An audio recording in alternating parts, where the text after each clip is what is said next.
బాధపడక పారు. ఇప్పుడు నేను ఆ కాసుల పేరేం అమ్మేయలేదుగా. తాకట్టు పెట్టాను, బాకీ తెచ్చాను.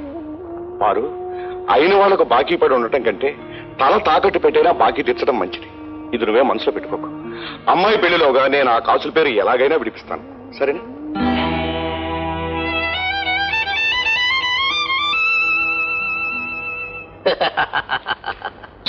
ఇంత తేలిగ్గా డబ్బు సంపాదించవచ్చని నేను ఎప్పుడు అనుకోలేదు గురు.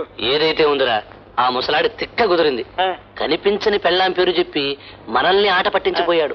ఆ పెళ్ళాం పేరు చెప్పి మనమే వాడి దగ్గర డబ్బులాగి ఆట కట్టి. ఎందుకండి అంతగా మురిసిపోయి సంబరపడుతున్నారు?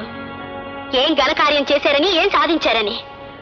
ఒక మతి లేని మనిషికి మాటలు చెప్పి నాటకం ఆడి మోసం చేసినందుకే నా పొంగిపోతున్నారు.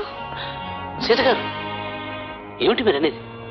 ఆయనకు మతి లేదా? అవును, ఆయన ప్రాణం కంటే ఎక్కువగా ప్రేమించారు మా అమ్మని. అనారోగ్యంతో ఆవిడ గిలగిల్లాడిపోతుంటే మంచం పక్కనే కుమిలిపోతూ కూర్చునేవారు. ఆ స్థితిలో ఒకనాడు మా అమ్మ మరణించింది. షాక్ తిన్న నాన్నగారి మనసు ఆ నిజాన్ని నమ్మలేకపోయింది. అమ్మ ఉందనే భ్రమపడి సాగారు. ఆ భ్రమలోనే బతకసాగారు.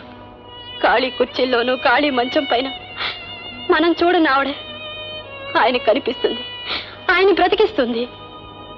దీపం లాంటి ఆయన నమ్మకానికి నూనె పోస్తూ నేను నటిస్తూ ఆయన బ్రతికించుకుంటున్నాను. ఏమండి, ఈరోజు మీరు చేసిన పని వల్ల తను నమ్మేది బ్రహ్మాన్ని ఆయన తెలుసుంటే గుండె బద్దలై మరణించేవారు. ఆయన్ని చూసుకుని బ్రతికే నాకు మా నాన్నగారిని తెచ్చివ్వగలిగేవారా? లేదు, మీరు తేలేరు. మీరు చేయగలిగింది, మీకు చేతనైంది ఒక మతి లేని మనిషిని మోసం చేసి నవ్వుకోవడమేనండి. చూడండి, నలిగిన పువ్వుని, చెదిరిన మనసుని చూసి జాలిపడ్డం, సానుభూతి చూపించడం మానవత్వం అనిపించుకుంటుంది. అది మీలో మిగుల్చుకోవడానికి ప్రయత్నించండి.